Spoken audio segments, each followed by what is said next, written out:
ঘুরতে ঘুরতে একটা হেভি জায়গায়, খুব সুন্দর জায়গায় দাঁড়িয়ে পড়লাম। জায়গাটা দেখে নিজেরই খুব ভালো লাগছে।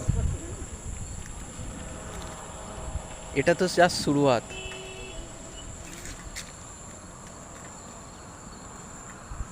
ওই দূরে জল ছাড়ছে, আর যেটার জন্য দাঁড়ানো,